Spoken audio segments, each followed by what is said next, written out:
নাম হচ্ছে তাপীয় প্রসারণ। ঠিক আছে, তো তাপীয় প্রসারণ বলতে গেলে আমাদের বলা আছে তাপীয় মানে হচ্ছে কোনো জিনিসকে তাপ দেয়া। ঠিক আছে, অর্থাৎ আমরা যদি কোনো বস্তু আছে, এই বস্তুটাকে যদি আমরা তাপ দিই, তার ফলে সেই বস্তুটার কিছু পরিমাণে তার দৈর্ঘ্য বেড়ে যায়, প্লাস তার প্রস্থটাও কিছু পরিমাণে বেড়ে যায়, অর্থাৎ দৈর্ঘ্য বৃদ্ধি এবং বস্তুটার প্রস্থ বৃদ্ধি ঘটে। ঠিক আছে, এবার এই চ্যাপ্টারে আমাদেরকে শুধুমাত্র দৈর্ঘ্য বৃদ্ধির সম্পর্কেই আর কি আমরা জানবো, আর প্রস্থ বৃদ্ধির সম্পর্কে আমরা আলাদাভাবে পড়ব। ঠিক আছে, তো এই চ্যাপ্টারটা আসলে মোরাল কথা হচ্ছে কোনো একটা বস্তুর তাপ দেওয়ার ফলে তার দৈর্ঘ্য আর প্রস্থের যে বৃদ্ধি ঘটে বা দৈর্ঘ্যের যে বৃদ্ধি ঘটে, এটাকে আমরা বলি বইয়ের ভাষায় হচ্ছে দৈর্ঘ্য প্রসারণ। ঠিক আছে, প্রস্থের যে বৃদ্ধিটা ঘটছে মানে বস্তুটা কতটা চওড়া হয়ে যাচ্ছে, এই বস্তুটা প্রথমে এরকম ছিল, এবার বস্তুটা এরকম করে চওড়া হয়ে গেল, তো কতটা চওড়া হলে এটা হচ্ছে তার প্রস্থ বৃদ্ধি, এটাকে আমরা বলি ক্ষেত্র প্রসারণ। আর একটা যেটা হচ্ছে, এটা আমার 1 নম্বর, এটা আমার 2 নম্বর, আর একটা যেটা 3 নম্বর, সেটা হচ্ছে আমার আয়তন প্রসারণ। ঠিক আছে, আরেকটা হচ্ছে আমার আয়তন প্রসারণ, অর্থাৎ এই আমরা কি জানি, আয়তন সমান সমান দৈর্ঘ্য ইন্টু প্রস্থ ইন্টু উচ্চতা। এই টার্মটাকে আমি এখন নিগলেক্ট করে দিচ্ছি, টার্মটা নেই, বাট এই দুটোকে মিলিয়ে যদি কোনো বস্তুর দৈর্ঘ্য বৃদ্ধি ঘটে প্লাস প্রস্থ বৃদ্ধি ঘটে, তাহলে আমরা বলতে পারি তার টোটাল যে আয়তনটা, একটা বস্তুর টোটাল যে আয়তন সেটার বৃদ্ধি ঘটে। যদি একটা গোলকের কথা আমি কল্পনা করি, এই গোলকটার আগে আয়তন ছিল V1, ঠিক আছে, এরকম, তো ব্যাসার্ধ, আর এবার এটাকে আমি উত্তপ্ত করলাম, তার ফলে এটা এরকম করে বৃদ্ধি ঘটলো, এখন এর আয়তন হয়ে গেল V2। ঠিক আছে, তাহলে এর কি বৃদ্ধি ঘটলো, গোলকটার এই গোলটা যেটা আছে ব্যাসার্ধটা বৃদ্ধি ঘটলো।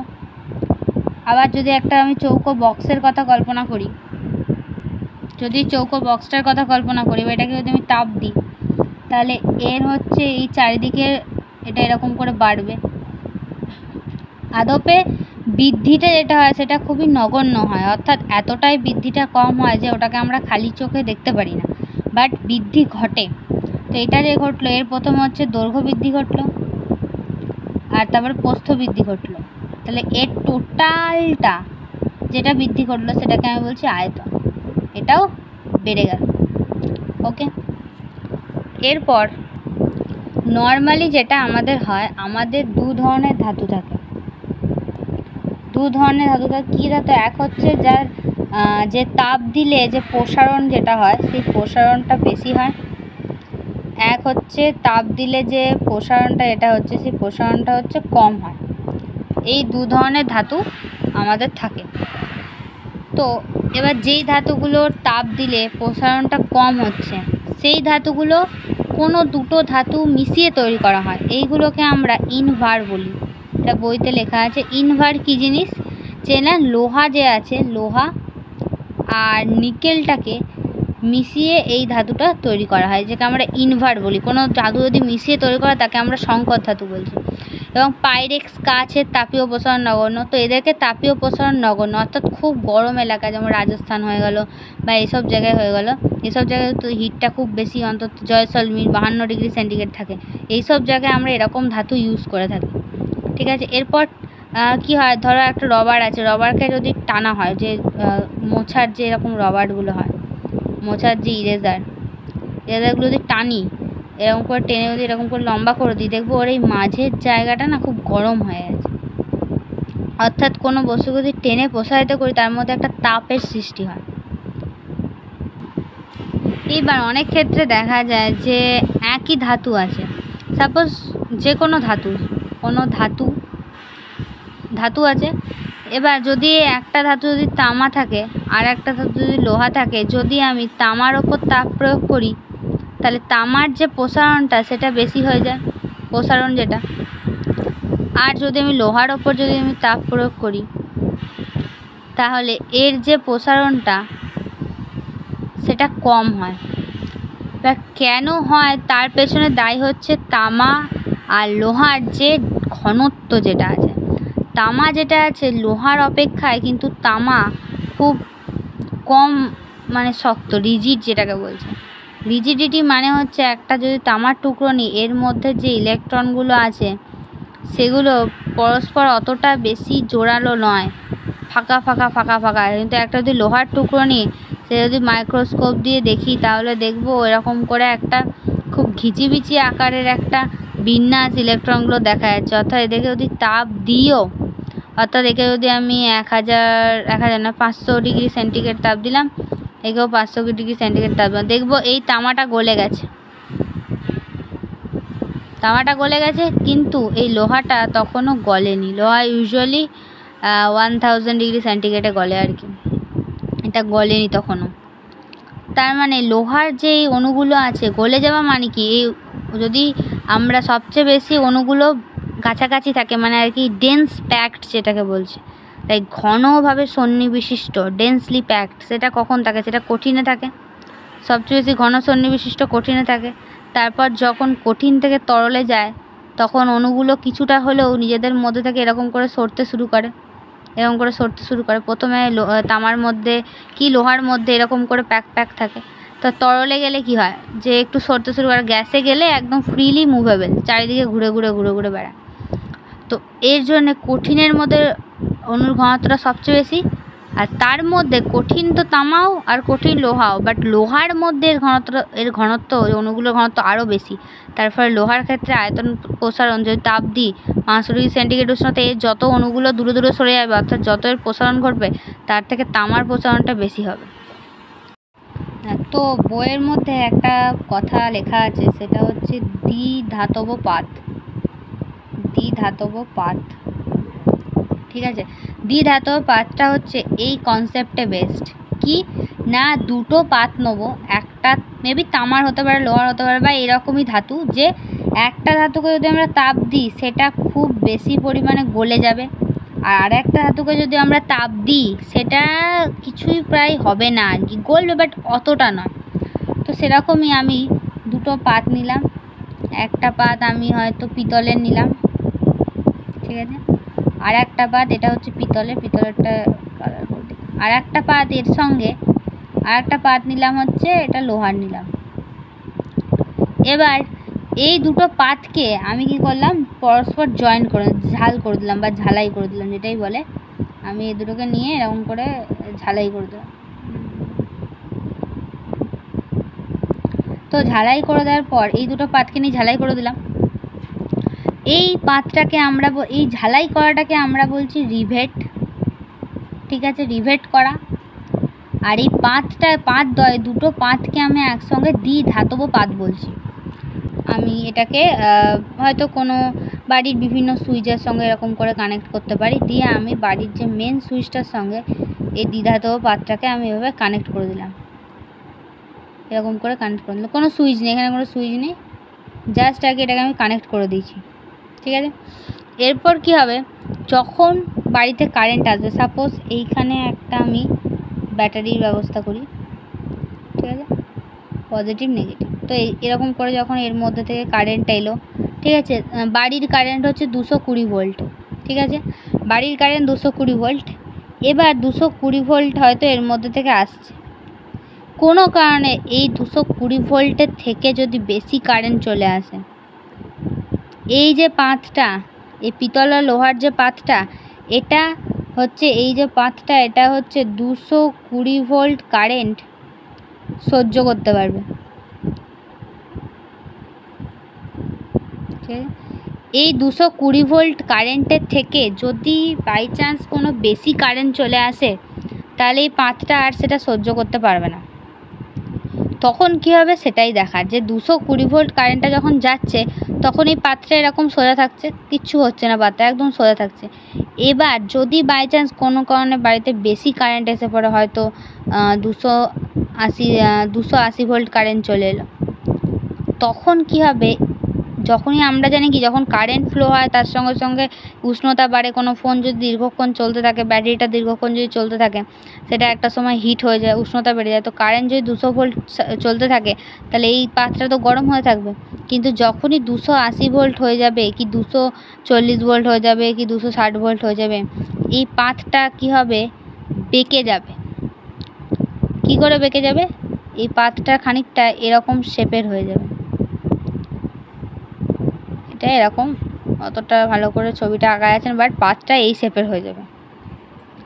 এবার পাতটা বেঁকে যাবার মেন কারণ হচ্ছে এই পিতল যে আছে, পিতল 240 ভোল্ট যখন আমি কারেন্ট সাপ্লাই করলাম, তখন পিতল যেটা আছে, পিতলের যে উষ্ণতা ছিল, সেই উষ্ণতার জন্যে পিতলটা এতটা বেঁকে গেছে, এরকম কার্ভ হয়ে গেছে, ঠিক আছে। কিন্তু লোহাটা তখনও ততটা বেঁকেনি।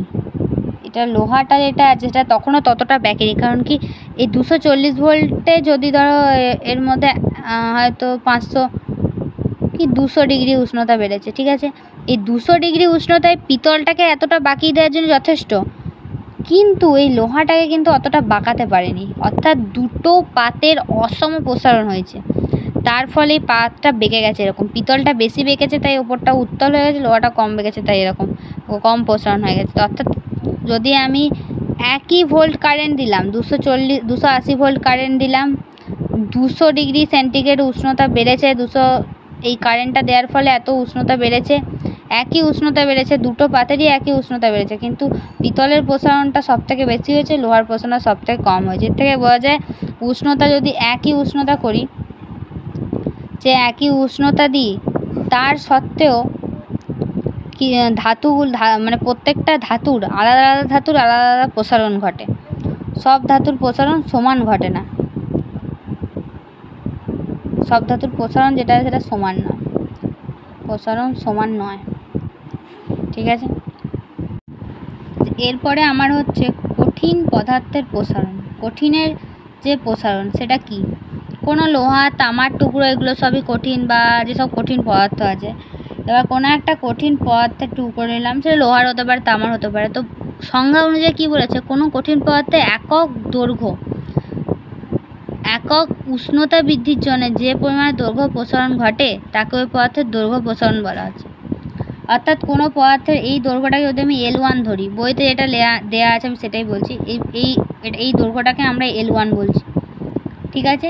এবার এর 1 ডিগ্রি একক উষ্ণতা মানে কি, 1 ডিগ্রি উষ্ণতা যেটাকে বলছি, পরে জানা যাবে যে একক উষ্ণতা আসল ডেফিনেশনটা কি, বাট এখন এই 10 অনুযায়ী আমরা ধরে রাখি যে 1 ডিগ্রি সেন্টিগ্রেড। 1 ডিগ্রি সেন্টিগ্রেড যদি আমি উষ্ণতা বৃদ্ধি করি কোনো একটা একক দৈর্ঘ্যের, অর্থাৎ দৈর্ঘ্য L1 এর 1 ডিগ্রি উষ্ণতা বৃদ্ধি করলাম, তাহলে এই পাত শুধু দৈর্ঘ্য প্রসারণ আমরা ক্যালকুলেশন করব, ঠিক আছে। এর প্রস্থটাকে আমরা এখন ধরছি না, তাহলে এর খুবই সামান্য হয়, কিন্তু বোঝানোর জন্য আমি দেখিয়ে দিচ্ছি। এর এই দৈর্ঘ্য প্রসারণটা ঘটে, অর্থাৎ এখান থেকে এইটুকুর দৈর্ঘ্য হচ্ছে L2, ঠিক আছে। অর্থাৎ আমার যে নতুন যে আমার যে দৈর্ঘ্য প্রসারণটা ঘটলো সেটা হচ্ছে L2। প্রথমে ছিল L1, এই অবধি ছিল হচ্ছে L1, এটা কেটে দিয়ে আমি তাহলে ভালো বোঝা যাবে। আর এই যে নতুন যেটা দৈর্ঘ্য প্রসারণ ঘটলো, এটা L1, এটা L2। এবার আমাকে কি বলেছে, এই দৈর্ঘ্য প্রসারণটাকে আমরা একটা সূত্র দিয়ে রিপ্রেজেন্ট করছি, সেটা কি, আলফা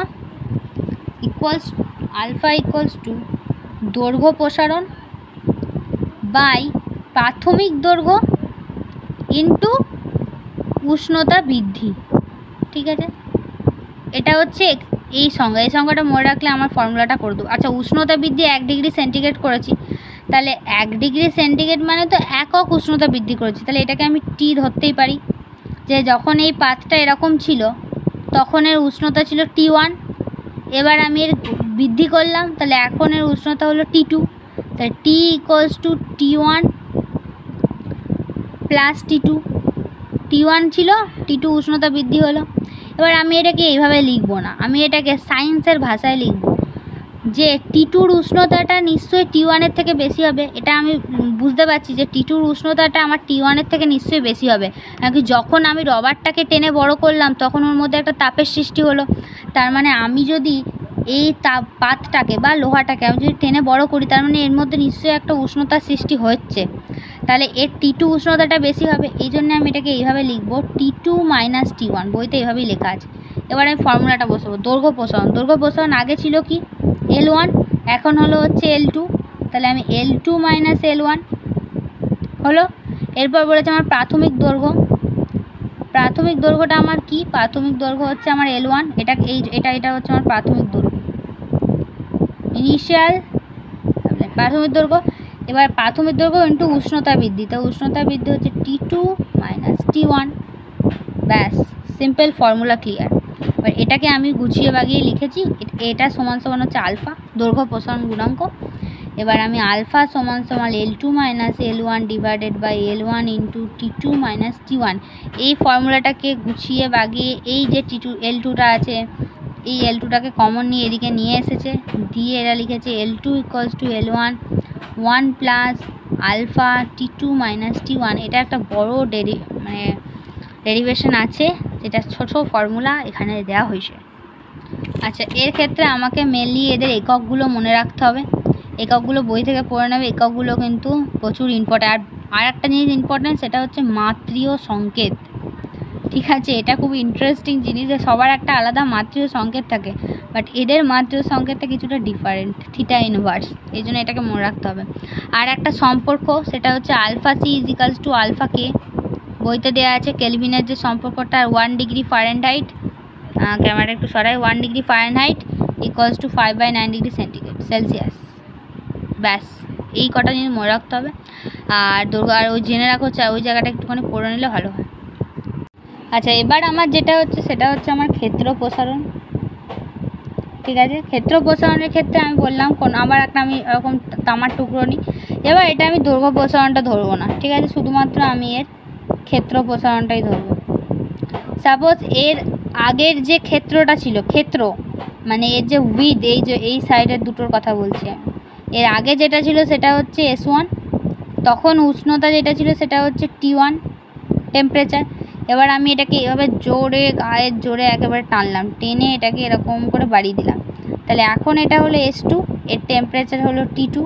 আমরা একটা জিনিস জানি, T2 গ্রেটার দেন T1।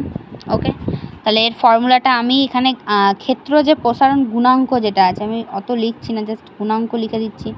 এটাকে আমরা কি বলছি, যে ক্ষেত্রফল প্রসারণ, অর্থাৎ ক্ষেত্রফল যেটা হচ্ছে সেটা প্রসারণ ডিভাইডেড বাই হচ্ছে প্রাথমিক ক্ষেত্রফল গুণিত টেম্পারেচার। আমি অতটা লিখলাম না, শর্টকাটে লিখে দিলাম, বইতে এটা গোটাটাই লেখা আছে। S2 minus S1 divided by S1, প্রাথমিক ক্ষেত্র হচ্ছে S1 ইন্টু টেম্পারেচার হচ্ছে T2 মাইনাস T1, যেটা আগে করেছি। এর এককটা আর এর সংজ্ঞাটা আর মাত্রীয় সংকেত, এটা মনে রাখতে হবে, আর কিছু মনে রাখার দরকার নেই। আর এর সম্পর্ক হচ্ছে বিটা এফ ফারেনহাইট স্কেলের সঙ্গে 5/9 বিটা সি, আসে না তাও আসতে পারে, আর beta C equals to beta কে। ব্যাস, এই দুটো সম্পর্ক মনে রাখতে হবে। এরপরে আমার যেটা হচ্ছে সেটা হচ্ছে কঠিন পদার্থের আয়তন প্রসারণটা ওই সেম ব্যাপার। এবার আমি গোটাটা নেবো, এবার আমি দৈর্ঘ্যটাও নেবো, এবার আমি প্রস্থটাকেও নেবো। তাহলে এই টোটালটা যদি আমি দৈর্ঘ্য প্রস্থ দুটোকে মিশিয়ে নিই, একসঙ্গে বলি, তাহলে এর আয়তন আগে ছিল V1, এখন এর আয়তন বেড়ে হয়ে গেল V2। যেহেতু আগে এতটুকু, তখন আর টেম্পারেচার ছিল T1, এখন টেম্পারেচার হয়ে গেল T2। ওই সেম ফর্মুলাটা, এটাকে আমরা গামা দ্বারা রিপ্রেজেন্ট করছি। কী লিখলাম, V2 মাইনাস V1, দুটোর difference into T2 minus T1, that's all. এর ফর্মুলাটাকে আরেকটু ভালো করে এখানে ব্রেক করে লিখি, অতএব V2 equals to V1 1 plus gamma T2 minus T1, that's it. আর কিচ্ছু জানার দরকার নেই, মাত্র সংকেত আর হচ্ছে এককগুলো দেখলেই হবে। আর এর রিলেশনটা gamma F equals to F/9 gamma C. Okay, আর কিছু আর একটা মেন ইম্পর্টেন্ট, যে পিতলের দৈর্ঘ্য প্রসারণ গুণাঙ্ক এতর অর্থ কী, এই কোশ্চেনটা বইতে আছে, বা তামার দৈর্ঘ্য প্রসারণ গুণাঙ্ক এর অর্থ কী সেটা দেয়া আছে। ওই দুটোকে একটু পড়তে হবে, যে 1 সেমি দৈর্ঘ্য বা 1 মিটার দৈর্ঘ্যের দণ্ডের 1 ডিগ্রি উষ্ণতা বৃদ্ধি করতে যে প্রসারণ করে, অর্থাৎ কোনো একটা 1 মিটার দৈর্ঘ্যের দণ্ড আছে, 1 সেমি বা মিটার, সেমি অথবা মিটারের একটা ধরো পিতলের দণ্ড আছে, ঠিক আছে, একে আমি 1 ডিগ্রি সেন্টিগ্রেড উষ্ণতা দিলাম, তার ফলে এর যে প্রসারণটা ঘটলো, ঠিক আছে, এটা হচ্ছে 19 × 10⁻⁶ যেটা বইতে দেওয়া আছে। এরপর তামারও এভাবে লেখা যেতে পারে, জাস্ট উষ্ণতা দেবো 1 ডিগ্রি সেন্টিগ্রেড, 1 ডিগ্রি সেন্টিগ্রেড, তার ফলে এর যে প্রসারণটা ঘটবে সেটার মান আর কি, ওটা বইতে দেওয়া আছে। তো আর একটা জিনিস যেটা পড়তে হবে সেটা হচ্ছে 3টে প্রসারণের সম্পর্ক, ঠিক আছে, 3টে প্রসারণের পরস্পর সম্পর্ক। আলফা, এটা এমসিকিউ কোশ্চেনে আসতে পারে, বিটা = γ/3, এই সম্পর্কটা একটু পড়ে নেবে, ব্যাস। আচ্ছা, এরপরে আমি চলে যাচ্ছি হচ্ছে তরলের তাপীয় প্রসারণ। তো এটাকে সরিয়ে দিই।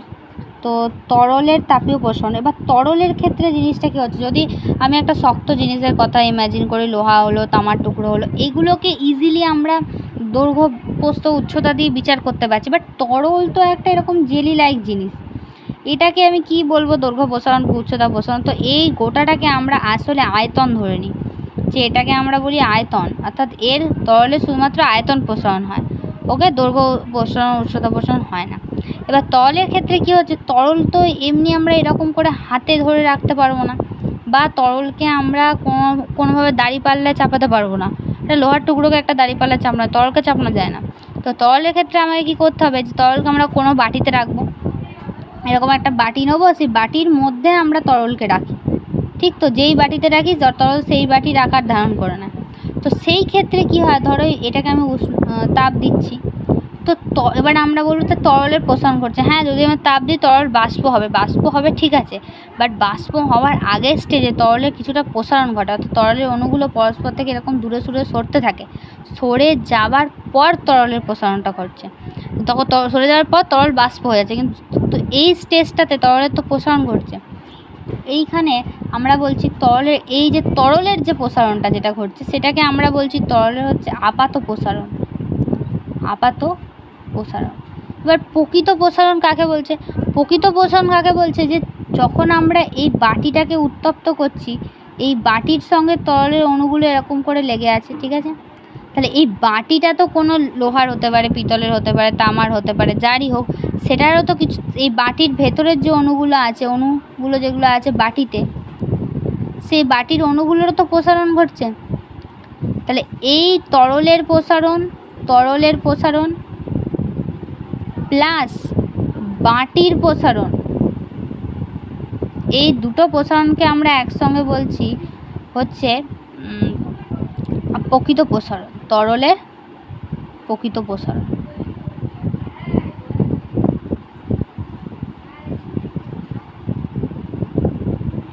ওকে, তরলের প্রকৃত প্রসারণ বলছি, একটু এদিকটা সরিয়ে আনি। এটাও সেই আগের মতোই হবে। এর প্রথমে আয়তন ছিল V1, যখন আমি উত্তাপ দিলাম তখন এর আয়তন হয়ে গেল V2। আগের টেম্পারেচার ছিল T1, পরের টেম্পারেচার হয়ে গেলো T2। তো তাহলে আপাতত প্রসারণকে আমরা গামা আলফা দ্বারা ডিনোট করি, ঠিক আছে, গামা আলফা। তো V2 - V1 = V1, আগের যেটা প্রাথমিক আয়তন V1, তার সঙ্গে T2 - T1, দ্যাটস ইট। আর কিছু করার দরকার নেই, জাস্ট V2 লিখে V1 লিখে 1 + গামা আলফা লিখে T2 - T1, একই সূত্র বারবার রিপিট হচ্ছে, আর কিছু করার দরকার। প্রকৃত প্রসারণ, তরলের প্রকৃত প্রসারণের ক্ষেত্রে আমার সূত্রটা কী দাঁড়াবে, ওই সেম সূত্র। তরলের প্রকৃত প্রসারণের ক্ষেত্রে আমরা লিখব VR, গামা আর লিখি আমরা এটাকে, তো VR - V1। এবার এটাকে VR লিখছি কেন, আর লিখছি হচ্ছে এই যে আয়রন বা কোনো রকমের ধাতু ইউজ করছি, এইটার প্রসারণটাকে আমরা এটা লিখছি, আর যেটা আগে ছিল সেটা লিখছি, অর্থাৎ VRটাকে আমরা কিন্তু ওই বাটির প্রসারণটাকে ধরছি এখানে, V1 T2 - T1। ওকে, VR লিখলাম, দিয়ে V1 করে দিলাম 1 + গামা আর T2 - T1, ব্যাস। তো এখান থেকে আমি এই গামা আর কোথায় গেল, গামা আলফা আর হচ্ছে গামা আর, এই দুটোকে দিয়ে আমি একটা সূত্র বলতে পারি, সেটা হচ্ছে তরলের প্রকৃত প্রসারণ, মানে তরলের যে আসল প্রসারণটা গামা আরটা, এটাকে বলছে প্রকৃত প্রসারণ। এটা কি হবে, যে তরলের আপাত প্রসারণ, যেটা তরলের প্রসারণ, যেটাকে আমি বললাম আর কি গামা আলফা, তরলটা যে বাড়ছে সেটা, প্লাস বাটিটা যেটা পাত্রের উপাদানের প্রসারণ, সেটা হচ্ছে গামা জি, ঠিক আছে। এইটা হচ্ছে এর একটা ফর্মুলা, এটাকেও মনে রাখতে হবে, এর এককগুলো মনে রাখতে হবে, মাত্রাটা মনে রাখতে হবে, ব্যাস। এবার আমি আসছি গ্যাসের প্রসারণ, ঠিক আছে, গ্যাসের তাপীয় প্রসারণ।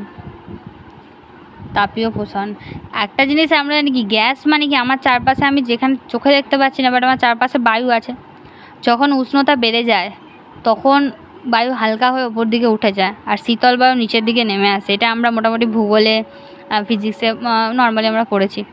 তো এক্ষেত্রে গ্যাসের প্রসারণটা, গ্যাস অলরেডি প্রসারিত বলতে গেলে, গ্যাসের আলাদা করে প্রসারণ দরকার নেই, বাট তাও গ্যাসের আমরা প্রসারণটা পড়ি, কারণ কি গ্যাসের নিজস্ব কোনো আকার নেই, দৈর্ঘ্য প্রসারণ বলতে কিছুই নেই, কেবলমাত্র আয়তন প্রসারণ ঘটে। তো একটা গ্যাস চোখে তো দেখতে পাচ্ছি না বাট তাও ড্র করছি। এর আয়তন ছিল V1, এরপরে প্রসারণ ঘটলো এর আয়তনে, এর আয়তন হয়ে গেলো V2, আগে V0, আচ্ছা বইয়ের ভাষায় লিখছি আমি, বইয়ের ভাষায় আমি লিখছি V0 ছিল। তারপর কিছু সময় পর টেম্পারেচার বাড়ানোর পরে আয়তন VT হয়ে গেছে। আগে ছিল টেম্পারেচার T, তারপরে হয়ে গেল হচ্ছে টেম্পারেচার T। এবার আমি এটাকে লিখবো সূত্রের আকারে। তো গ্যাসের ক্ষেত্রে কি হচ্ছে, গামা পি ইউজ করছি আমরা, গ্যাসের আয়তন প্রসারণ গুণাঙ্ক equals to VT minus V0, আগেরটা এটা V0 প্রাথমিক আয়তন ইন্টু টেম্পারেচার T, ঠিক আছে। তো VT equals to V0 1 plus gamma P. এটা দেখে কিছু একটা মনে হচ্ছে, এটা হচ্ছে চার্লসের সূত্রের মতো লাগছে। হ্যাঁ, এটা চার্লসের সূত্রেরই কথা বলছে।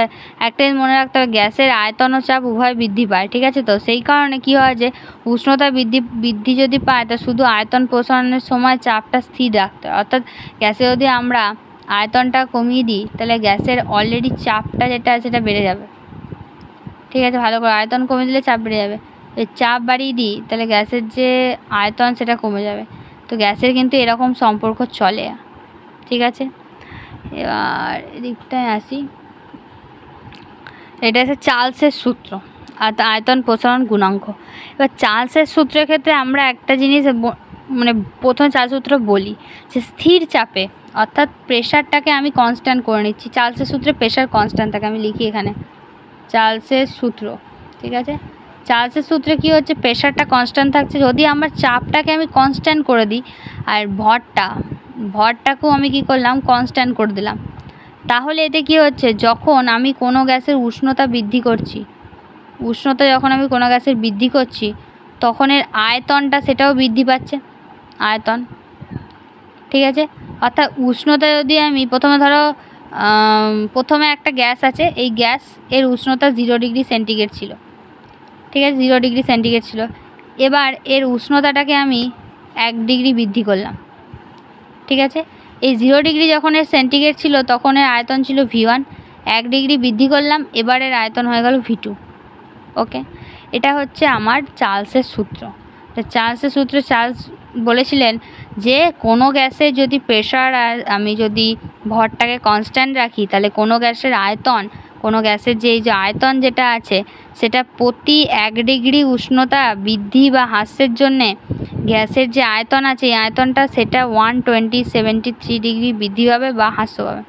অর্থাৎ যদি কোনো গ্যাসের আমি হয়তো 0 ডিগ্রি সেন্টিগ্রেড উষ্ণতা একটা গ্যাস ছিল, ঠিক আছে, একে আমি 1 ডিগ্রি উষ্ণতা বৃদ্ধি করলাম তাহলে আয়তন 173 ডিগ্রি বৃদ্ধি পাবে। যদি আমি 1 ডিগ্রি উষ্ণতা হ্রাস করি গ্যাসটার তাহলে 127 ডিগ্রি উষ্ণতা হ্রাস পাবে, এটাই এ বলতে চাইছে। তো এর সূত্রটা হচ্ছে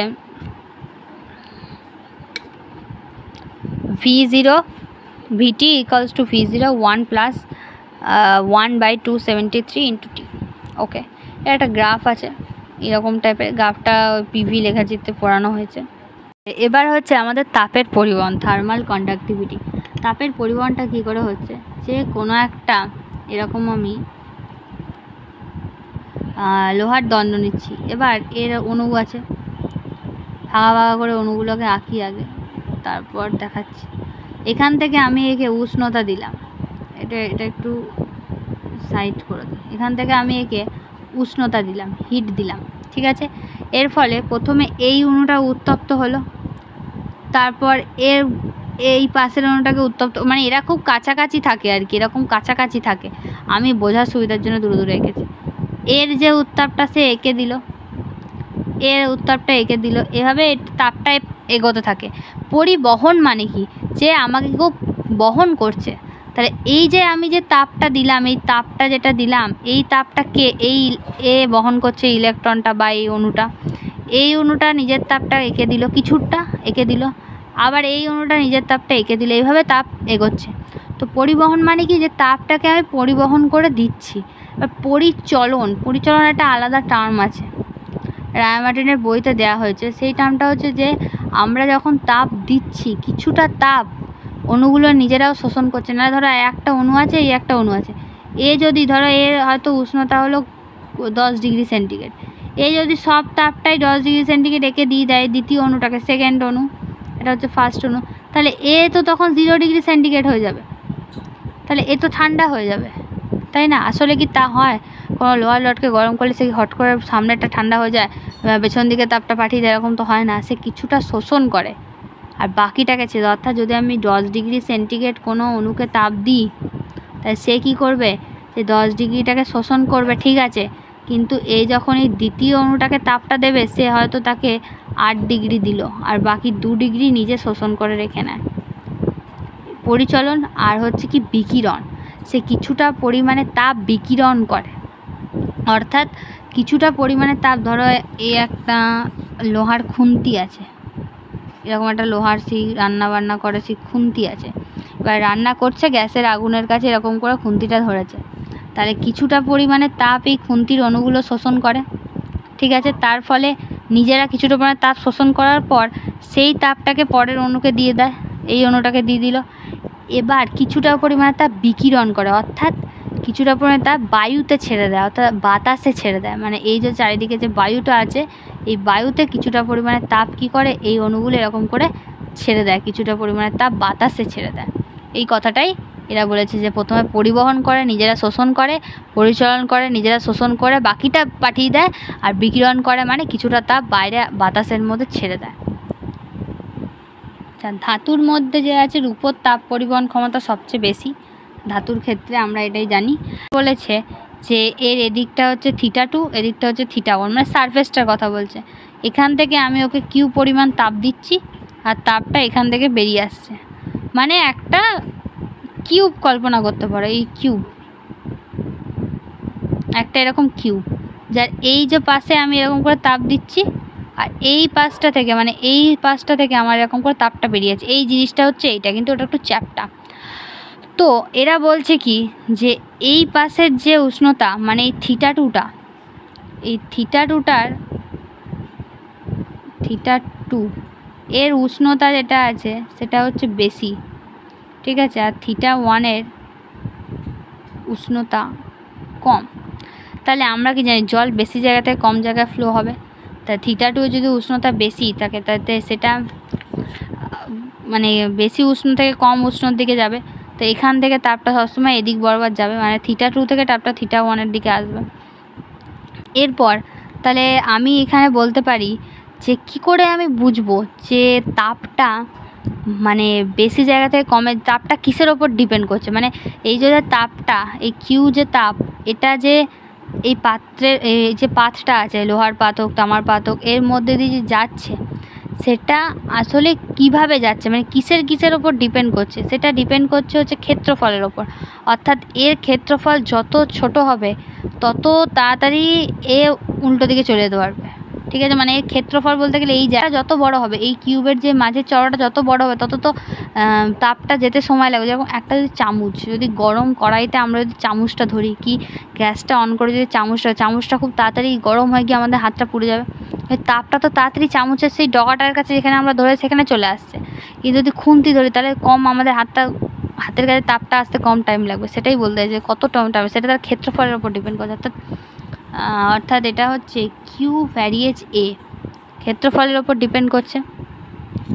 আর একটা কি, কিউ ভ্যারিয়েজ θ2 মাইনাস θ1, এই দুটো। তাহলে মেন আমার যে ফর্মুলাটা সেটা কি দাঁড়ালো। আর একটা জিনিস, যে তাপের বেদ, যার বেদ যত কম হবে, তার কিউটা যেটা আছে সেটা 1/d, ডিটা হচ্ছে বেদ মানে একটা যে কিউব আছে, এই কিউবটা যত ছোট হবে, মানে যত তার প্রস্থ যেটাকে আমরা বলি চওড়াটা যত কম হবে, এই যে চওড়া যে ভাবটা, এই ভাবটা যত কম হবে তত বেশি তাপ যাবে।